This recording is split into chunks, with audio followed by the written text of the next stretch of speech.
Hi, I'm Joanne Woodsum, a solo practitioner specializing in commercial leasing law. I've been a lawyer for a long time, and I know that there's a lot to wrap your head around when it comes to commercial leasing.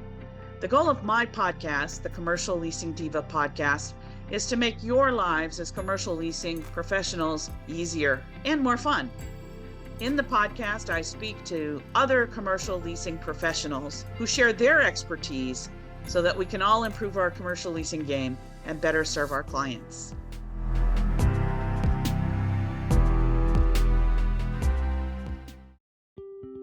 It was my pleasure to speak with Rhonda Diaz for this week's episode. Rhonda has over 30 years of experience in retail and restaurant leasing in the San Francisco Bay Area. She's consistently recognized for her role in the top restaurant and retail deals of the year. She has been honored as one of San Francisco's most influential women in commercial real estate. Rhonda has spent many years with major commercial leasing brokerage firms in the Bay Area, including Cushman & Wakefield and Jones Lang LaSalle. However, recently Rhonda has pivoted and is working as an independent commercial leasing broker. Just a side note, I wanted to let everyone know that this interview was recorded well before the rampant closures that we're seeing in the Union Square area, the foreclosure with Westfield Center, closure of Nordstrom's, etc. So while we do talk about the declining retail environment in San Francisco, those events had not yet occurred and so aren't addressed. I'll certainly be looking forward to talking to folks in the future about them. Enjoy the episode. Well, I think you do retail and restaurant basically in the San Francisco Bay Area. Is that right? Yeah, I head up our food and beverage, hospitality and entertainment practice here at JLL. I am based in the San Francisco Bay Area. Much of my work is here in the greater San Francisco area, anywhere from San Jose all the way up to Napa and Sonoma Valleys. We also work with a number of clients that are looking in other like-kind metropolitan areas such as LA, New York, Chicago, Miami, and so on. Awesome. What attracted you to retail and restaurant? Yeah, I'm a really visual and creative person. I actually started out in office brokerage, but retail is very creative. It's very visual. My skills lend themselves to projects that haven't been necessarily done before. Very good at helping initiate new things. And as we know, retail is ever changing and every project is absolutely different. Every restaurant, every retailer is absolutely a new project that there are no cookie cutter retail deals. Right. As opposed to office where even if their businesses are different, their office needs, at least until the advent of high tech, was pretty vanilla and generic. Whereas retail, you really have to know the client's business so that you can understand what their space is going to look like. True. Yeah. And we in retail, we do, and entertainment, food and beverage, we study people and I'm fascinated by people. So why do they do the things that they do? Why do they go here and not go there? And retailers and people in the food and beverage world look at those things. If we build it, will they come? And will they come here for next door to this person versus next door to that person? And right. And so on. Yeah. It's fun. I like having fun. How about that?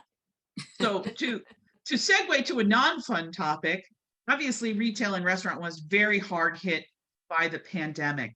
What are you seeing as we're coming out of that? Are you seeing any shifts in the way retail and restaurant leases are set up, organized in terms of economics? Yeah, everybody, we have to differentiate those first 6 to 8 months versus what followed. So net absorption in 2021 was higher than 2019. We just got our 2022 numbers nationwide, and net absorption in 2022 for retail, which includes food and beverage, was double what it was in 2019. So net absorption in 2019 was approximately 38 million square feet. And 2022 was a banner year with nearly 76 million square feet of space leased. Wow. Yeah. What do you attribute that to? Was it pent up demand, things put on hold during the pandemic? I think that the pandemic cleaned the slate. So all those things that were hanging on, I mean, there were the pandemic affected businesses that went out of business Right. forever, and Right. that's sad. But it also cleared the slate tremendously, and there was, maybe some of that was long overdue. We were kind of in the heyday of consumerism, going out, Right. and we were having a lot of fun, and so things were just sort of riding that wave. Right. So it was an excuse for many, just we wanted to clean the slate. Well, let's do it. So there was some of that. I think reinvention. Remember in 2008, 2009, when we came out of that, it's all the new things that we never thought of before. The ride sharing, the sharing economy, and so on emerged. And we have seen a big reinvention in retail as well. And development stopped at the pace that it was at before. It didn't stop, but it slowed. Right. So what are some of these hallmarks of reinvention that you're seeing in your sector? In the food and beverage and hospitality world, we have gone beyond the celebrity chef, and we are around the world. We're seeing the integration of learning with food and beverage, a lot of theater and experiential with food and beverage, a lot of messaging. Can you give an example of an experiential restaurant experience? Like, what does that mean? Well, I'll give you sort of an extreme one that we experienced while we were in Copenhagen. It's a restaurant called The Alchemist.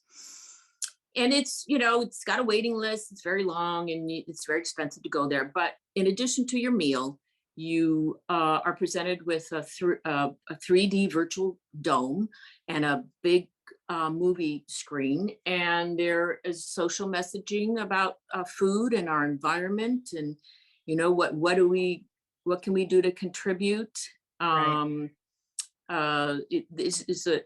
There's more impact that many of these entrepreneurs and creative folks are looking for besides just the pretty display on the plate. Right. I was at another restaurant up in Healdsburg recently, and same thing.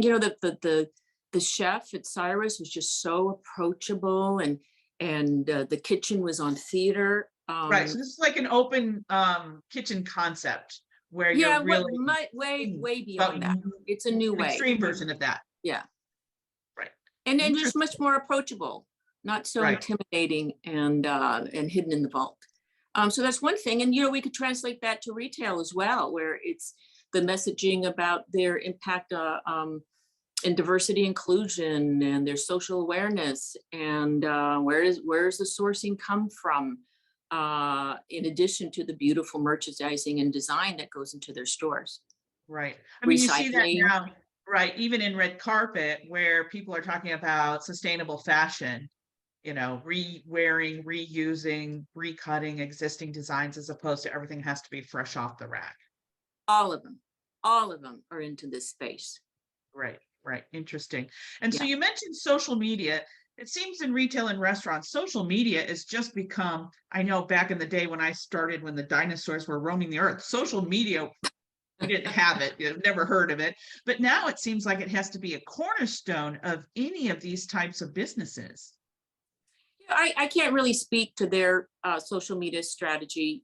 We all know, though, that is the wave, and the brand endorsement comes from people we've never heard of before that are now influencers and followers, and have jillions of followers and so on. So yeah, it seems like that's definitely a part of the strategy, and it's here to stay. Right. However, I do not like it when people are in a restaurant taking jillions of pictures of their food.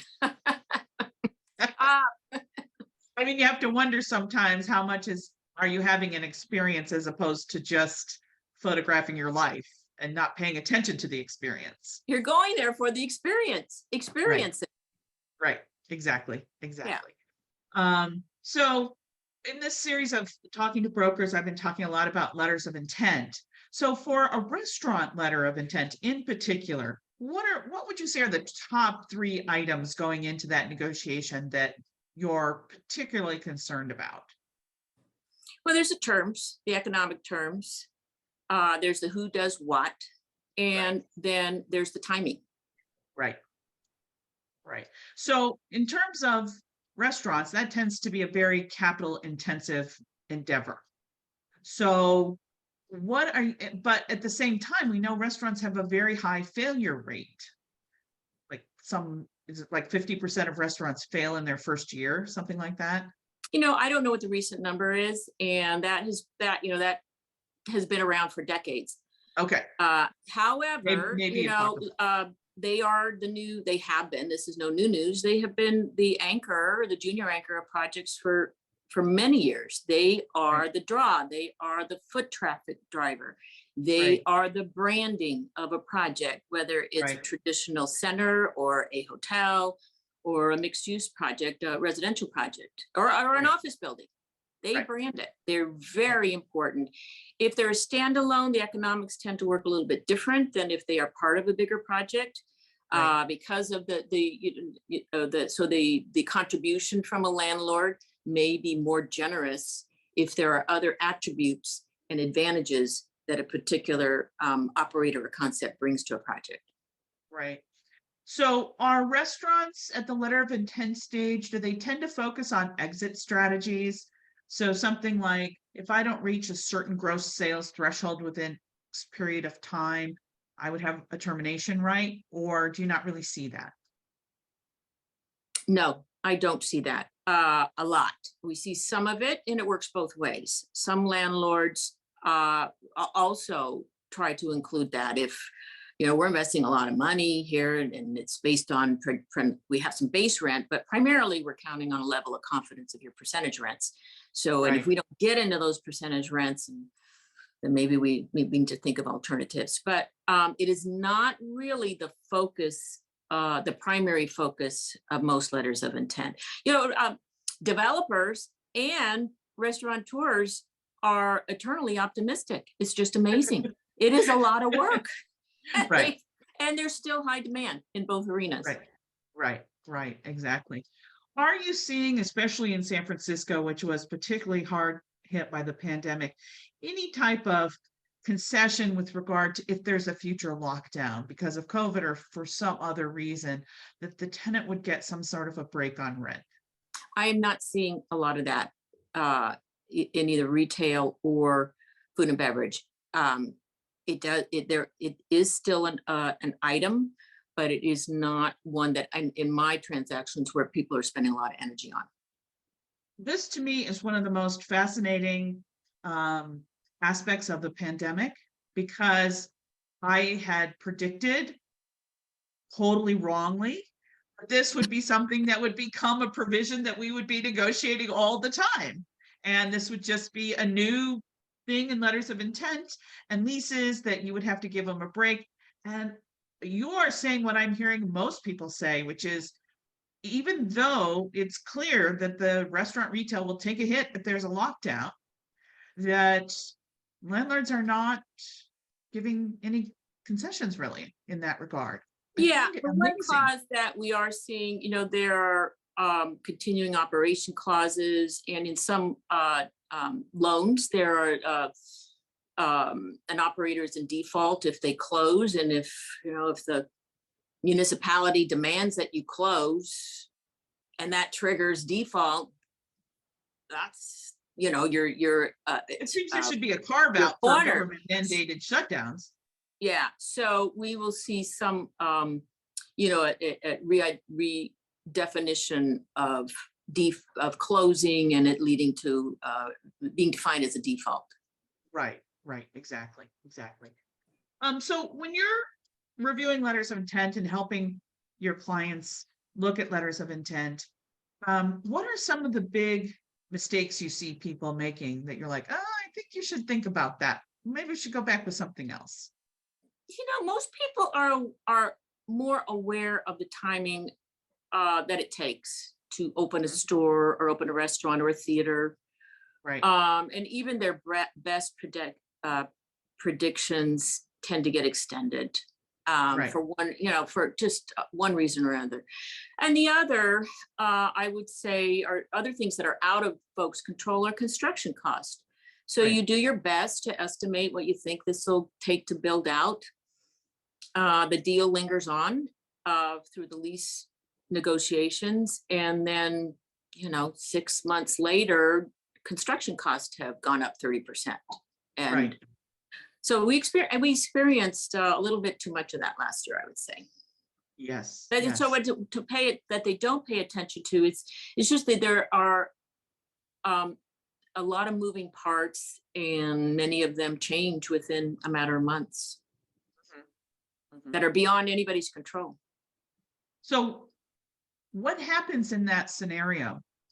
I mean, if the lease is already signed, you're obligated as the tenant to build out what you said you would build out, and so is the landlord, if the landlord agreed to do stuff. And if the costs have increased, I mean, typically everyone's like, just that's life. But do you see any kind of retrades going on at that point? Well, this is where we dive into human nature. I mean, there's retrades, at the last hour of the lease if something like this comes up. Right. And are we dealing with reasonable parties and mature adults who have the ability? Sometimes the decision makers are controlled by higher forces, the lender, the equity partner, and so on. Right. But reasonable people, this is a long-term relationship, and reasonable people try and find a long-term solution. Right. Try to figure out a way. And some of those, Right. like, I assume landlord maybe could loan the tenant some money and then it would be paid back over time. There's different strategies that people can employ to solve that problem. Correct. Or it's added on to the top of the lease, or the percentage rent formula structure changes. So yeah, you get your creative hat on, and those with the experience on all of the puzzle pieces that we can pull from, try and just rearrange the puzzle and make it all fit together again and work. Right. So in looking at San Francisco in particular, I mean, the headlines are pretty gloomy and doomy, with crime going up, remote work having an impact on foot traffic. What impact is that having on deals in San Francisco? Well, Joanna, I haven't really heard of any of those headlines. What are you referring to?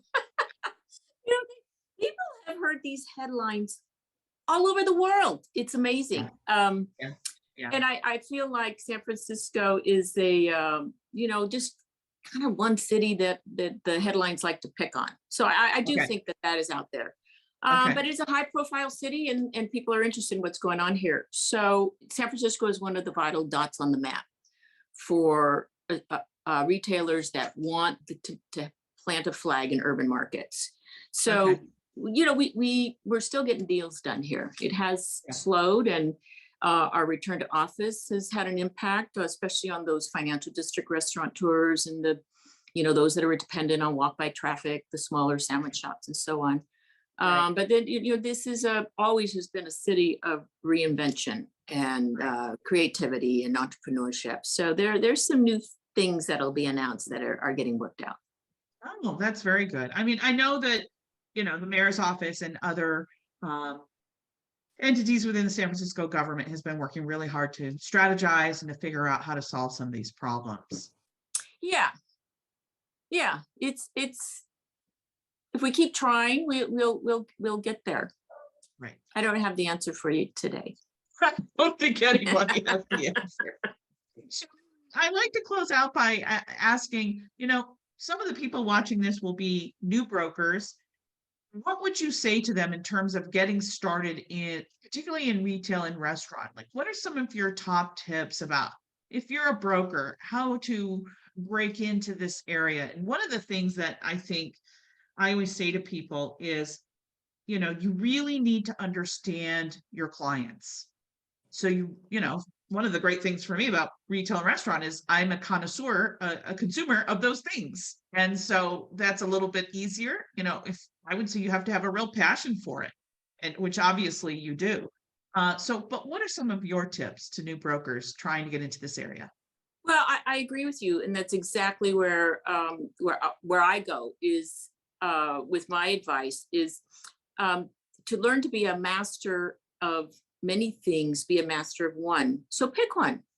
And if you're passionate about it, even better. If you find it fun to do in your spare time, even better. My life naturally led me into the food and beverage world with our association with the wine industry and so on and so forth. It was just a natural unfolding. And it is fun. Is it the furniture industry? Pick one, understand your customer, understand how that industry works, then pick another and pick your top five. And then you'll develop skills that are translatable into other industries so that you're not too narrowly focused. So we need to remain diverse given all the things that change constantly. But yeah, pick one, dive in, something you have fun at and be passionate about, and we'll study, in your spare time and become an expert in that, and then move on to others. Understand your customer, exactly what you started out with.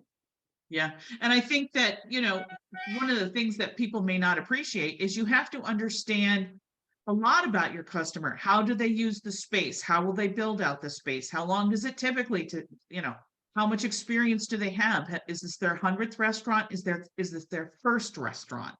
Right? Yeah. And you have to kind of calibrate your advice depending on how sophisticated your client is. Right. But come up your learning curve first, and then associate. Many folks ask, "Oh, who is your mentor?" So on. Well, I don't know if I had an exact mentor, but pick some folks that you admire and that are masters at what they do, and watch them. I'd say in the retail arena as well.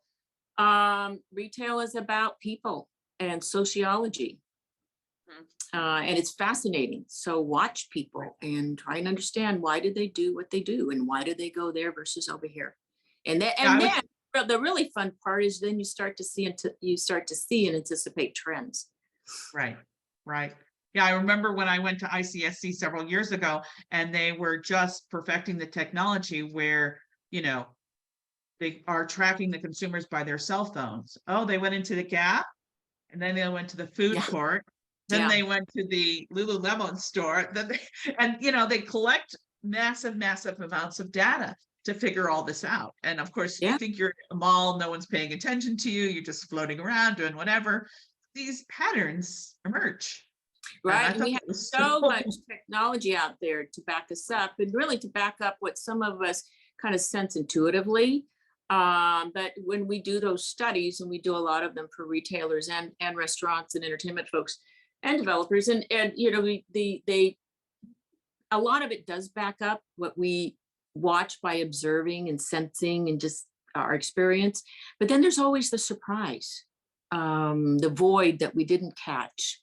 And so we have this great technology to help us understand markets and the revenue potential and risk of opening a store. Okay, well, I don't want to take up too much more of your time. Any more We're having thoughts? so much fun.